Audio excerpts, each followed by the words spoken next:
আর আমার লোকে খুব সুন্দর মিষ্টি গো চলের আর মাঝে মাঝে তাই তলোয়ারে দিছাই আর ওই সময় আমি বাতি নিবাই নিছি বলতে একবারে অন্ধ নাই ডিম লাইটগু রইছে আর বড় লাইটগু আমি নিবাই দিছি নিবানির ভরে কোনবা থাকি উন্দুরেগু বাড়াইয়া দিছে দৌড় আর আমার মেঘুরেও দিছে ওগুরে দর্ত হরি দৌড় আর ওজন দৌড়র লগে রশিদি বান্দানা নিয়ে আসতা ফালঙ্গে বুইসাল এখানে খাবা দিছে আর ওই সময় তলোয়ার বার করিয়া এক সেদে মেকুটে দুই টুকরা ফইলেছি আর খরিয়া কইছি হাল্লার ব্যান্দাজ মেকুরি জিন্দগির ফইলা বেঠিরে লইয়া গপ কইয়ার ও সময় শুনে আমারে ডিস্টার্ব করতে তুফানের লেখানো ভূমিকম্পর লেখানো আমার ভালো খাবাইয়া আমিও শরম পাইয়া আমার বেটির সামনে যে মেকুরি আমার ফালং খাপাই পেলাই দিছে আমার ফালং কি কার মনে হয় নরম এক সেদে দুই টুকরা করে ফেলাই দিছি আমার বেটিও লাতর তরাইয়া কাঁদিছে বুঝছে দুয়া আল্লাহর মেকুরেকে যদি উন্দুর দৌড়ার কারণে যদি মেকুরের ই দশা হয় ই জামাইর করো আমি যদি উল্টা পাল্টা করি যে কয় যে চাকা করবো তার কোনো সীমা নাই আর ও যে যা ডরাইছে আর জিন্দেগিতে আমার কথা তাই উল্টাইছে না খোয়ার ঘরে তো খাওয়া দাওয়া শেষ দুজন গেছেন গিয়া এদিন তাইন মোগলাইয়ে গিয়া মেকুরেগু দৌড়িয়ে আনছই আমি আর তান ভালঙ্গ বান্ধিছই আর বেটিয়া হওয়ার পরে গপ শুরু হইছে আর এদিন হইলা উন্দুর বাড়াইছে আর মেকুরে দিছে দৌড়ার ভালঙ্গে জাগরা আর তাইন দিছই বাড়ি দিয়া কইছে আমার বেটির লগে গপ বেরাসেরা করতে উলা হইয়া উলা দুই টুকরা হরি ফেলাই দিছই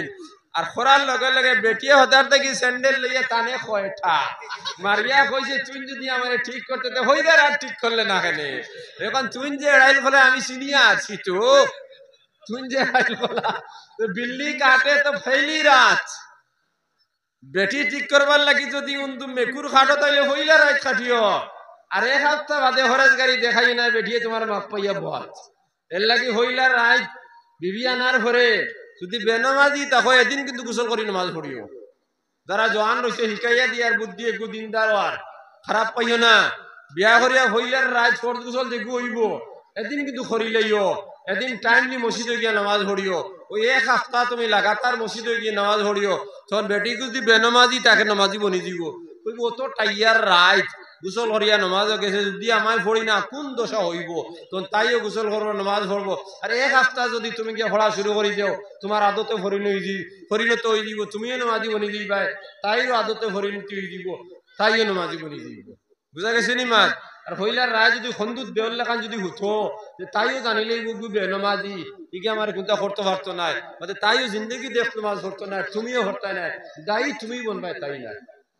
কিছু কিছু বেটিং দিয়ে মনে করে শুনিলেই ভাই তাই খুলবারে এটা তো আমরাও জানি যাও কিতা কথা জানার নসিব হইব না হইব وما آتاكم الرسول فخذوه وما نهاكم عنه فانتهوا আমার নবী যে জিনিস তোমাদের কাছে আনছেন আর আনিয়া তোমার দিশের গুণের অনুকরণ করিলাও ওমা নাহাকুম আনহু ফান্তাহু আমার নবী যে জিনিস নিষেধ করিলে সেরকম থেকে বাঁচি যাও জিনিসের নাম হলো দ্বীন আর শরীয়ত দ্বীন আর শরীয়ত হইল আমরা নবী যে হুকুমগুলা লইয়া আইছেন ওগুন তোর আমল করে লইতাম আর নবী যে দেখুন তোরা নিষেধ করছেন ওগুন বাদ দিলাইতাম ওগুন তার হলো দ্বীন আর ইমানদার তাহলে নবী যে প্রথম উম্মতর লাগি যে তুফা দেখু জান্নাত থেকে আনছেন মেরাজের রাত কি গুণ মধ্যে মুমিনের লাগি নামাজ তাইলে হইলা হুকুম হইল নামাজ ওগুন আমি মানি লইতাম নামাজ যদি আমি মানি লাই তাইলে আল্লাহর দরবারে হইলা হুকুমের জবাব যদি দিলাই তাহলে বাকি হুকুম অকল সহজ হইয়া যাইব এর লাগি মুমিনের শান হইল নামাজ পড়া মুমিনের পরিচয় হইল নামাজ পড়া মা বাইনাল ঈমান ওয়াল কুফরি as-সালাহ ঈমান আর কুফরির মধ্যে যদি কোনো বেশম থাকে তাইলে নামাজ অর্থাৎ যে মানুষ নামাজ পড়িব হইলে ঈমানদার যে মানুষ নামাজ পড়তো না হে ঈমানদার না অর্থাৎ কাফির কাফিরও না অর্থাৎ কুফরি গুনাহ করিলেইছে এর লাগি নামাজ ছাড়া কোনো মানুষ ঈমানদার দাবি করার কোনো হক নাই অনেক ফরেজগার অকল দোকানে বইয়া কইনানি নামাজ না পড়লে কিতা হইছে ঈমান আমার মজবুত আছে কইনি ইলা দোকানে বইয়া নামাজ না পড়লে কিতা হইছে ঈমান আমার মজবুত হইছে উগইলে এক নম্বর বেঈমান নামাজ যদি থাকে না ঈমান তার কিলা মজবুত হইব নামাজ তো হইলা টাকা লাগবে না নি তাইলে হইলে আমি নামাজ পড়া